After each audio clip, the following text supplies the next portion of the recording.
Various edge detection filters were discussed in the last class, and in that we considered the gradient operators, the compass gradient operators which can detect edges in any one of the 8 defined directions, and then we also considered the second derivative filters considering the Laplacian and the Laplacian of Gaussian filters.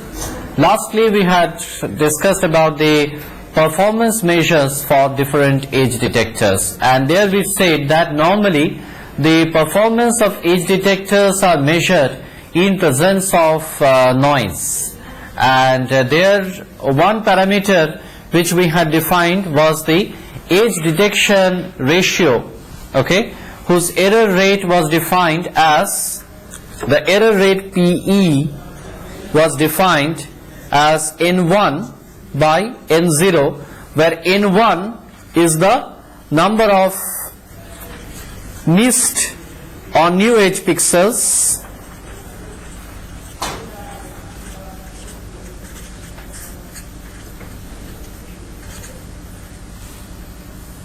okay, and N0 is the number of pixels declared.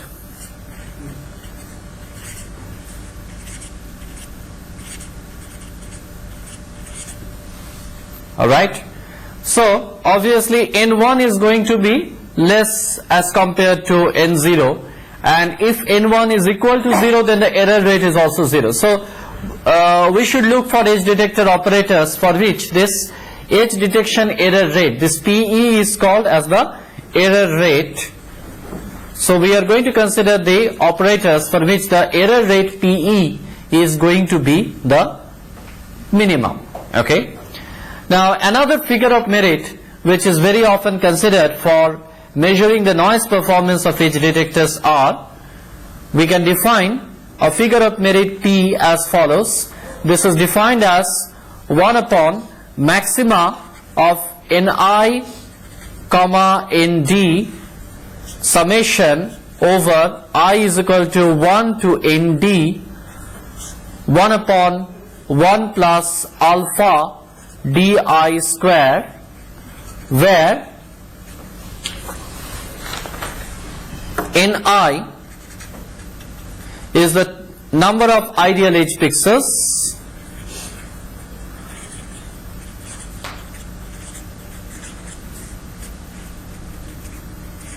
so if it is possible to get the or rather if it is possible to measure the number of ideal edge pixels from the original image itself, okay, like if we have a clearly defined image, okay, in which we can measure the number of ideal edge pixels, we call that as Ni, okay, and using our edge detector operator, the number of detected edge pixels is being referred to as Nd. So Nd is the number of detected edge pixels.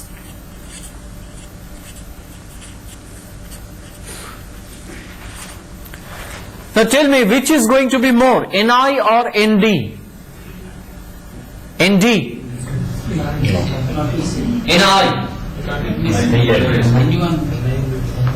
Alright, yes, because I mean it may be Ni or it may be Nd, because if we detect very few number of edge pixels, okay, that means to say if we miss some genuine edge pixels, okay, in that case Nd is going to be less as compared to Ni, okay, and for some other edge detector operators, okay, it may be possible that we are detecting some spurious edge pixels, some extra edge pixels which are not there in the original image, okay. So Ni or Nd, whichever is higher, okay, we can't know it a priori. So what we are having is, in the denominator term, we are having maxima of Ni comma Nd, and the multiplication factor for that is summation I is equal to 1 to Nd 1 upon 1 plus alpha di square, okay, where di is the distance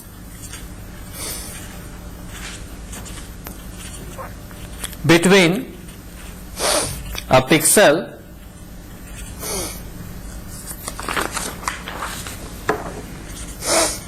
declared as age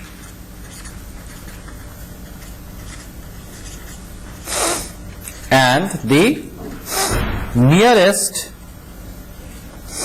ideal edge pixel.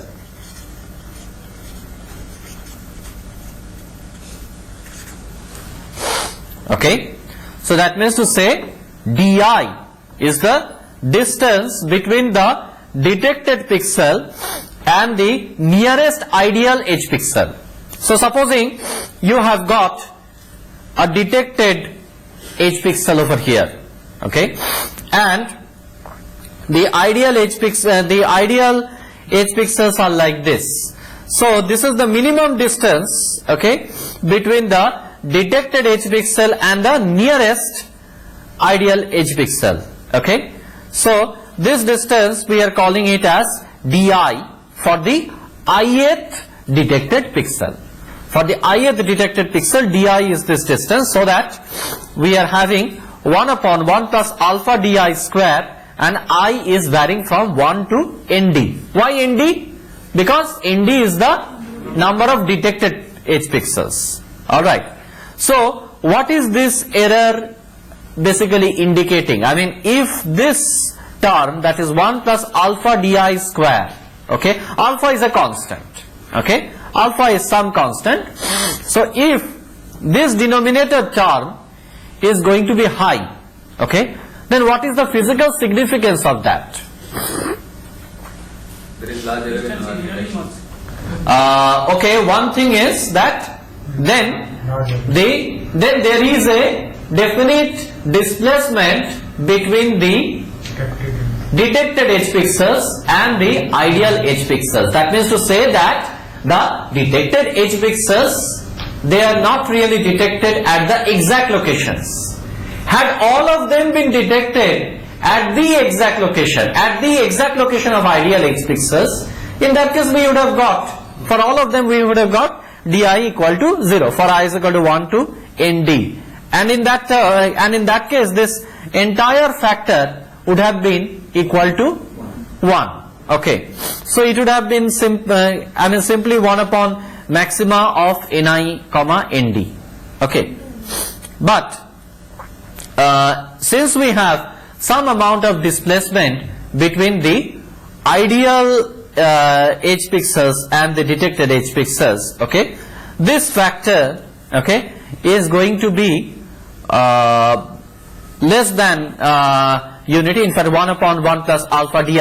Of course, I just now told a mistake. I said that it is summation of this thing. I mean, I told that this term will be equal to unity. Really speaking, it will be unity, but it will be summed from 1 to nd, so that totally it becomes nd. So it becomes nd divided by maxima of ni nd. Okay, so that is what it becomes when all the di's are equal to 0. But if di's are non-zero, in that case, what will be the effect on p, the figure of merit? P is going to decrease. So more the figure of merit is, okay, it is better for us. Okay, that means to say that we must choose edge detectors which have got a better figure of merit p. So this p we are calling as a figure of merit. Okay, so these two are the usual figure of merits which are used for measuring the performance of the edge detectors. Alright.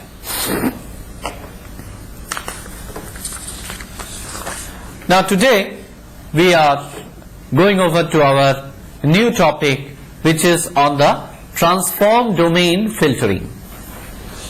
So our topic for today is transform domain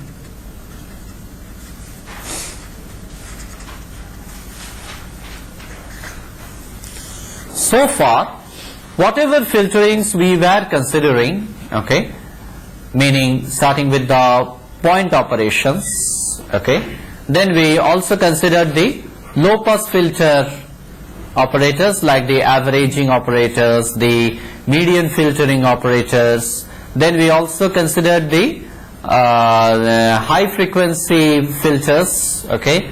Then we considered the various first derivative gradient operators, second derivative operators. All these things we considered, and all of them were really speaking in the spatial domain. All of them were spatial domain filters because they directly operated on the intensity values of the image, okay. Now instead of operating in the spatial domain, okay, it is also possible to realize the filters, okay, effectively in the frequency domain, or rather in the transform domain, okay. So if we would like to have a transform domain filtering, okay, what we really mean is that supposing we have got the original image U, okay, I call it as the U matrix, okay. The U matrix, this gives us the original image, okay, which consists of the set of elements U of Mn, okay, U at Mn. This set, okay, actually defines the original image matrix U, okay. Now if we apply a unitary transformation on this original image, okay, what is the transform image that we are going to get? Supposing A is the unitary transformation matrix, in that case the transformed image V can be written as A U A transpose, okay. This relation we had seen when we were discussing about the transform domain operations, okay. We had already seen this. So in this case V is given, V is nothing but the transformed image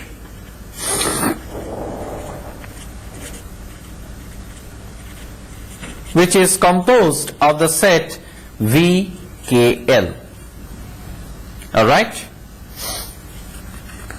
Now on this transformed image, if we take a point by point filtering, okay, that means to say if we now perform a point operation, you remember that it is nothing but where the neighborhood area is equal to 1 by 1, okay. So that means to say taking every point in the transform image, if we apply some kind of a point transformation, okay, then the resultant image, okay, that we should get, the resultant transformed image which we get, we will call that image as the image V dot.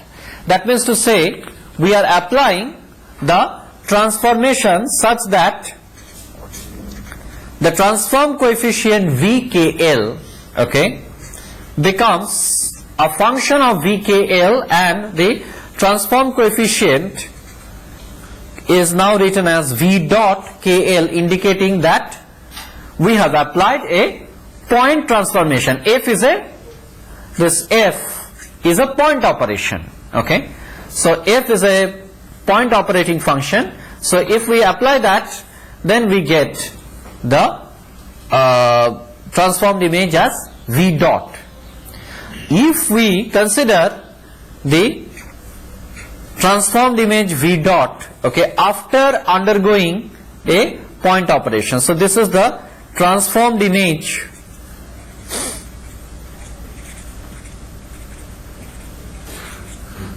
after performing point operations.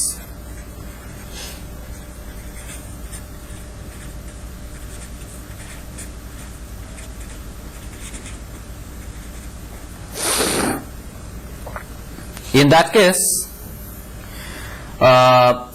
if we now take the inverse transformation of this, okay, what should result? Not the original image U, okay, because we have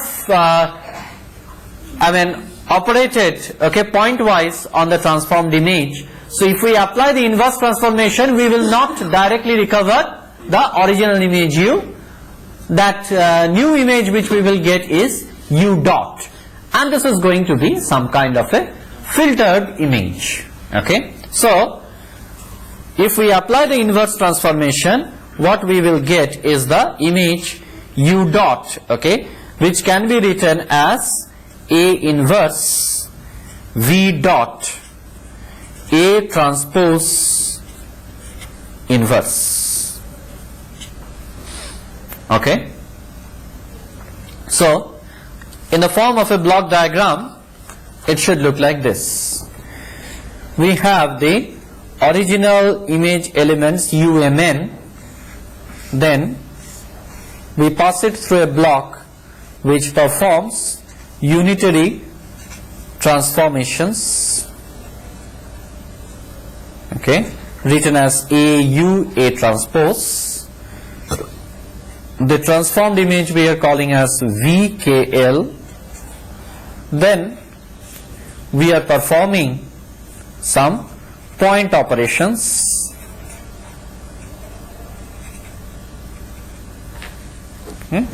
which is written as F dot, okay, and the output of point operation we call as V dot KL, and then we apply the inverse transformation,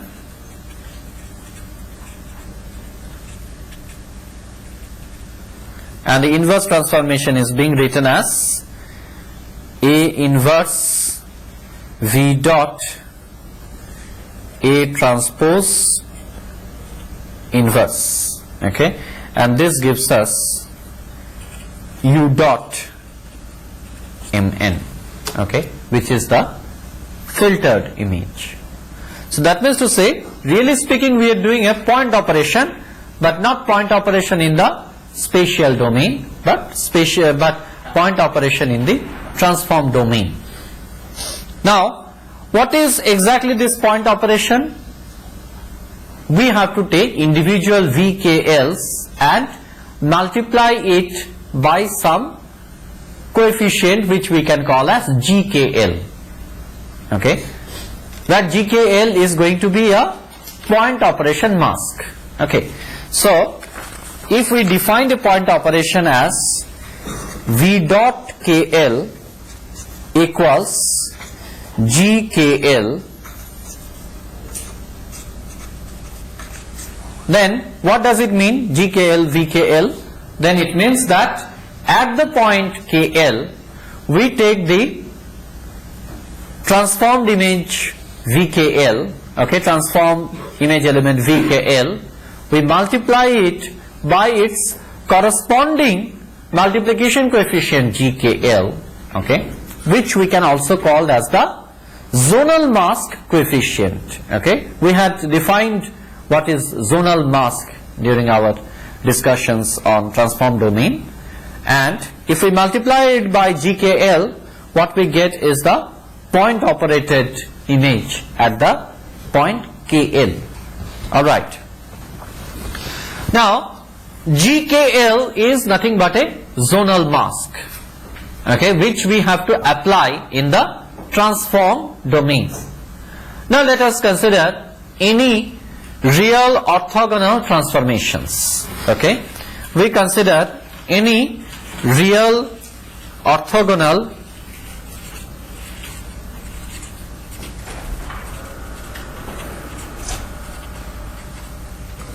and in this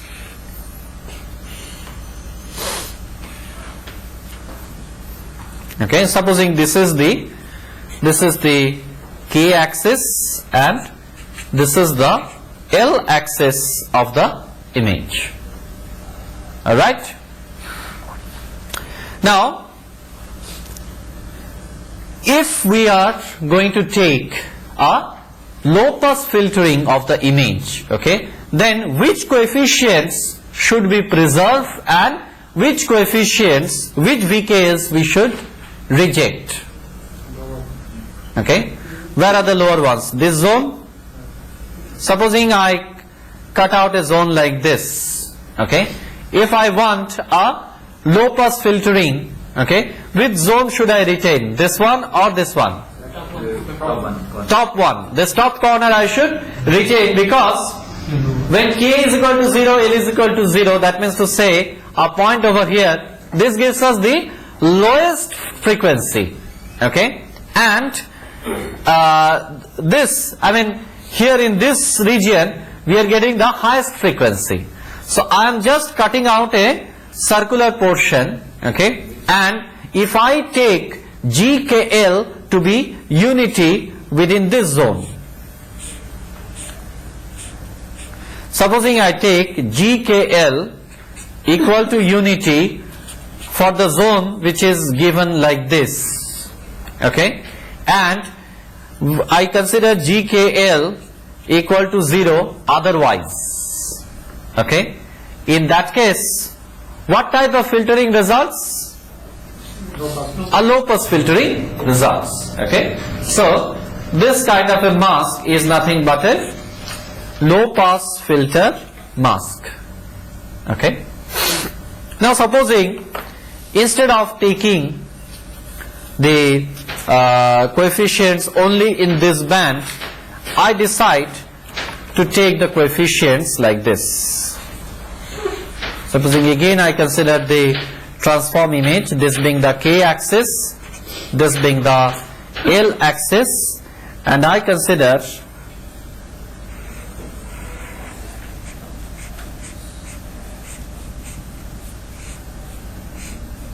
the zone like this, such that GKL is equal to 1 within the shaded zone, and GKL is equal to 0 otherwise. What kind of filtering am I doing? A band pass filter, because these are the low frequency regions which I am rejecting, these are the higher frequency regions which I am rejecting, and only a band of frequencies, okay, which is given by this zone, okay, we are retaining that portion. So this results in a band pass filter of image. If I want to do a high pass filtering, what should I do? I can take this kind of transformed image only, but instead of taking GKL equal to 1 within the shaded zone and 0 otherwise, I will just make it reverse. That means to say, I will consider GKL to be 0 within the shaded zone and GKL to be equal to 1 otherwise, okay. If I do that, then the filter that results is the high pass filter, okay. So we can realize low pass filter, band pass filter, high pass filter very easily, okay, by going over to the transform domain. What we have to do is simply to select the transform coefficients appropriately, or rather to select this zonal mask GKL such that the filter realizes a low pass filter or band pass filter or high pass filter, whichever we want. Is that clear? All right. Now this was the situation when we have a real orthogonal transformation. Now supposing I take the discrete Fourier transform. Discrete Fourier transform is obviously it is orthogonal but not a real transformation. It's a complex transformation. So if I take a DFT, in that case, supposing this is the transform image, okay, this being K, this being L, and we consider a discrete Fourier transform image. If I want to do a low pass filtering, okay, which region or regions should be cut out? Only the top left, the center, which part? The four corners. The four corners, because if I want to do a low pass filter, then I must cut out this 4 corners, because discrete Fourier transform, okay, exhibits a complex conjugate symmetry about n by 2. Okay, if I take an n point DFT, okay, then DFT exhibits a complex conjugate property about n by 2. Okay, so extending this complex conjugate property in 2 dimensions, okay, we can clearly see that in all these 4 corners, okay, the low pass frequencies will appear, okay, and if I want to do a low pass filtering, I must take out all these 4 corners. If I want to do a band pass filtering, I must cut out this band, this band, this band, and this band. If I want to do a high pass filtering, okay, then obviously I must cut out this shaded region and I will retain everything else, okay, and that gives rise to a high pass filtering. So this is the approach that we should take in order to get a frequency domain filtered image or a transform domain filtered image. Now, lot of times it is found that the dynamic range of the transform domain images are normally much poor as compared to the dynamic range of the original image, okay, and in many situations it is necessary to emphasize the higher frequency components of the image as compared to the lower frequency components, okay. We had seen such kind of applications in the spatial domain also, where we had discussed about the high pass filtered image, and we also discussed the high boost filtering, in which case on a fraction of the original image we were adding up the high pass filtered image, okay, in order to create a high boost filtering. Now very similarly we can create a similar effect in the transform domain, and in that case what we do is as follows. I consider the transform coefficients VKL, okay, and this VKL in general what it is it real or complex? In general VKL is going to be complex, okay, so that I can write it as mod VKL, okay, exponential to the power j theta at the point KL, okay. Now supposing I consider a modified transform image, okay, in which case I retain the same phase as it is, okay, but the magnitude part I just multiply, I just raise it to the power alpha, okay, meaning we consider the V dot KL, okay, that means to say I consider V dot KL such that V dot KL is equal to modulo VKL to the power raised to the power alpha, and the phase term remains as it is, that is exponential to the power j theta KL, okay, and if I have alpha as a factor which lies within 0 and 1, okay, then just examine what results.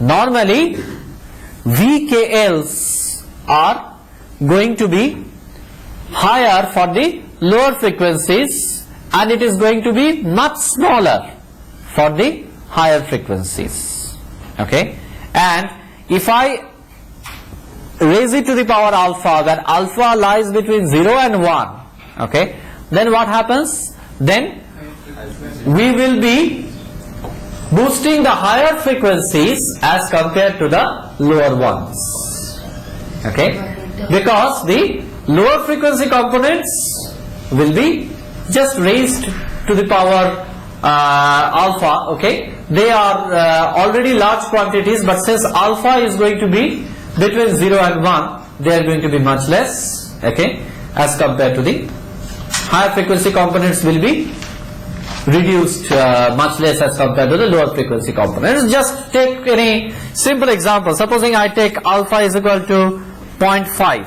In that case, what am I doing? I am taking the square root, okay. Then I am taking the square root, and supposing a particular low frequency component is 16, okay, and a high frequency component is 4. In that case, if I apply this kind of a filtering where I take VKL, mod VKL to the raised to the power of alpha, in that case, after doing the square root filtering, I will be getting 4 here and 2 here, okay. So as compared to the original VKL where I had this VKL 4 times as this one, I am getting in the V dot KL, I am getting this as only 2 times as that of this one, okay. So this is obviously emphasizing the higher frequency components more as compared to the lower frequency components, okay. If the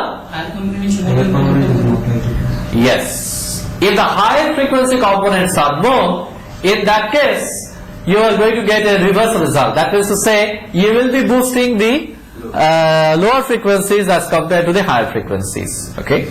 Generally, in most of the natural images, okay, the lower frequency components are much higher as compared to the higher frequency components, okay, and that is why this method works. Now, alpha is equal to 0.5 would have meant that it is a square root filtering, but in general we should call this one as an alpha root filtering, okay. So this approach is described in the literature as alpha root filtering. I just repeat what it is. The magnitude part of VKL is raised to the power alpha, and the phase component is retained as it is, okay. Now, another approach of emphasizing the higher frequency components as compared to the lower frequency ones, okay, is to apply a logarithmic transformation on the VKLs. Is that correct? Because logarithm will do what? Logarithm is going to enhance the higher frequencies as compared to the lower ones. So if we take VKLs, okay, and we consider the logarithm of its magnitude part, instead of taking the alpha power, I take log of mod VKL, okay, and I keep the phase component as it is. That means to say I am keeping exponential to the power j theta KL, okay, as it is. Then the image which I get as a result is, obviously this image is still in the frequency domain, S of KL, okay. If I define S of KL as log of modulo VKL exponential to the power j theta KL, okay, and if I take an inverse transformation of this now, okay, that means to say I take the inverse transformation of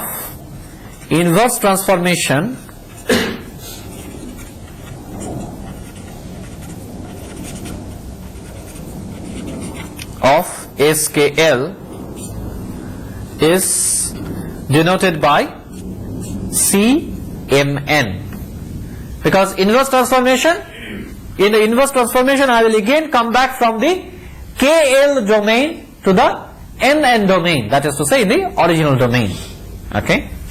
Then this CMN, this image which we get, okay, obviously it is not the original image, because what we have done in the transform domain, we have applied a logarithmic transformation, and thereafter we have taken the inverse transformation, and the image CNN that results is called as the generalized Seperable of the image. It is called as the generalized Seperable. I'll tell you how the name originated. Alright, you take the image UMN, okay, and you apply the unitary transformation. So A transpose. What do you call as this image? It is the VKL. Obviously VKL, but what is VKL basically indicating? VKL is the transform coefficient. So that is to say, if I display VKLs, okay, on a visual display, what does it display? It displays it displays the frequency spectrum. Okay, so this VKL basically indicates the spectrum. Alright, now on this VKLs I am applying a logarithmic transformation. So I am taking log mod VKL. Okay, mind you, what is the basic assumption that I have to make on these VKLs? That VKLs, if VKL is 0, what happens? Will I have any problem? It becomes log of 0, okay, minus infinity. So we can't do that. So what we have to do, we have to assume that VKL is greater than 0. Generally a practice which is followed is that on all the VKLs, okay, you add a value of unity to all the VKL coefficients, okay, so that you prevent, okay, log of 0 situations, okay. So log VKL exponential to the power j, those terms, the phase terms as it is, this resultant image I was calling as SKL. This is still in the transform domain, and then there is an inverse transformation which is given by A inverse S A transpose inverse, okay, and this image is the CMN. So this was spectrum. This was the log spectrum. This image is nothing but the log spectrum, and then you are taking the inverse of the spectrum. What do you call that? Spectrum inverse you call as seps. This C, this E, this P and this S, you just read in the reverse order, you get Seperable. So the C of Mn is being described as Seperable, and what results, okay, this entire block, okay, is called as a homomorphic transformation. So this entire block starting with image UMN, this entire block up to the detection of CMN is called as a homomorphic transform, and we normally denote it by a curly H. A curly H usually denotes the homomorphic transformation. Okay. Now, what is going to be the block diagram of the inverse homomorphic transformation? It's very simple. I take here what will be the input? CMN is going to be the input, and what is going to be this transformation?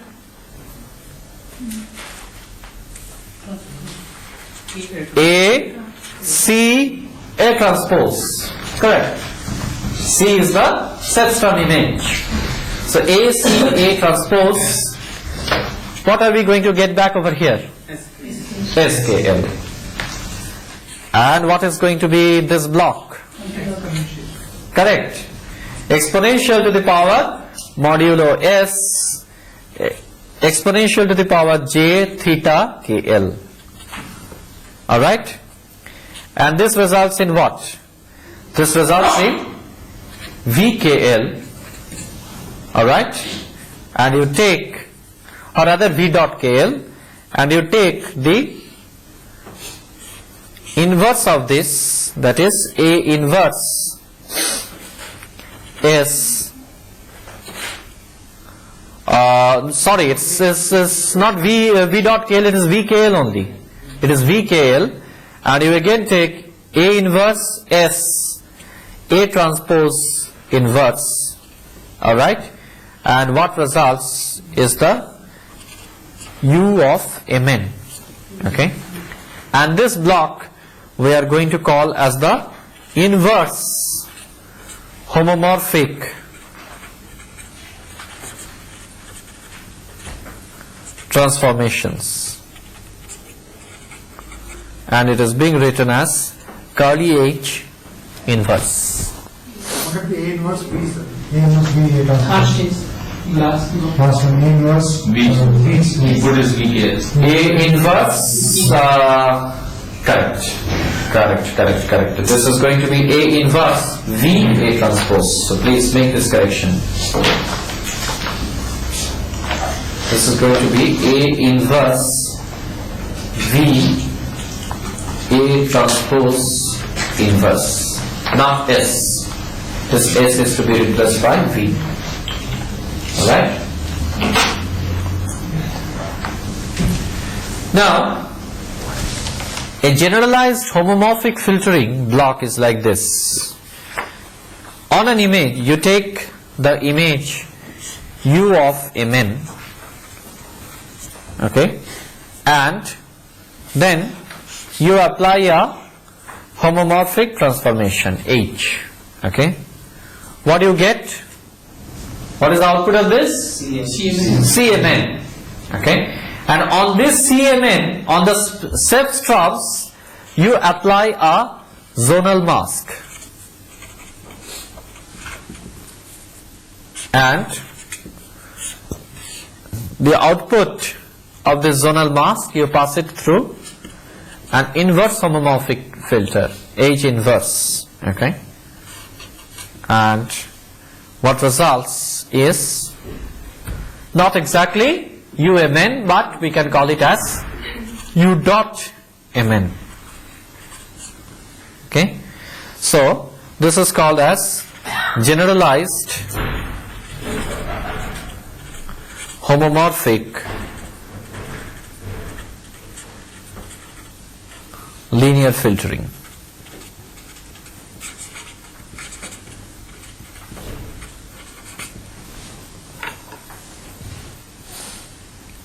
All right. Any questions? Actually speaking, generally it is found that if the dynamic range of the transform image is lower, okay, then the dynamic range of the substrum image is going to be much higher. Okay, if the dynamic range of the transform image is lower, then the dynamic range of the substrum image is going to be higher, and there we can very effectively use this generalized homomorphic filtering techniques. All right. Now we have considered. I mean, when we were discussing about the zonal filters, we were considering either a simple low pass filter or a simple high pass filter or a simple band pass filter, meaning that we keep only the coefficients pertaining to a small zone and all other coefficients we are making as 0. Okay. Instead of doing that, we can think of applying other zonal filters as well, okay, which can be described by some simple functions. And when do we require that? Let us study.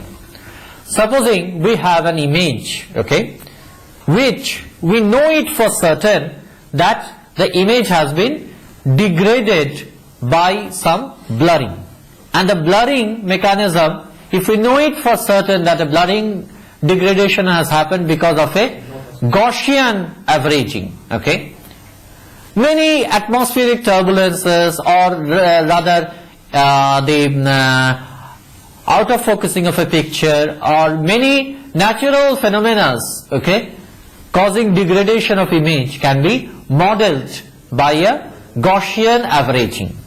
So if such kind of a degradation has happened, and we know about it, that the degradation model is a Gaussian model, then we can take the frequency domain image and apply an inverse Gaussian function. If we do that, then we can restore back the original image. So meaning that, supposing the zonal mask GKL, which I was talking about, if I define the zonal mask GKL as follows, for any orthogonal transformation, for real orthogonal transformation, I define GKL as exponential to the power k square plus L square divided by 2 sigma square, where k and L lie between 0 and capital N minus 1. Okay. In that case, what results? In that case, when KL is equal to 0, we have minimum value of GKL. Okay. And as KL increases, okay, the value of GKL also increases exponentially. Okay. So it's a, what should be the nature of this function? If I try to draw a one-dimensional profile, okay, then the function should be like this. And what will you call this function? It is called as the inverse Gaussian function.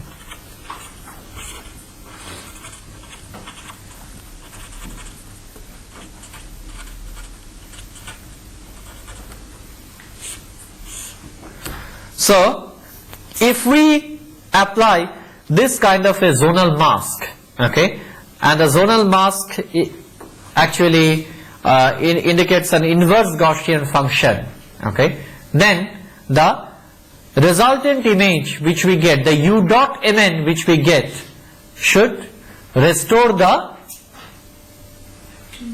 image, okay, because we have assumed that the original u of mn which we were feeding, okay, that got blurred as a result of a Gaussian averaging, or rather somebody had applied a Gaussian filter, okay, so that the u of mn which we were getting was a Gaussian filtered image due to some natural phenomena.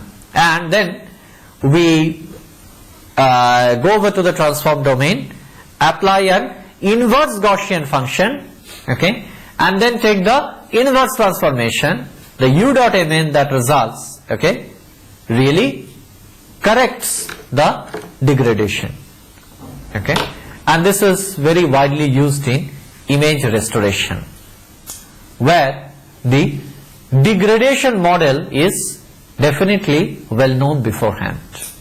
Alright. So in the next class we will go over to the subject of image restoration. Okay. Thank you.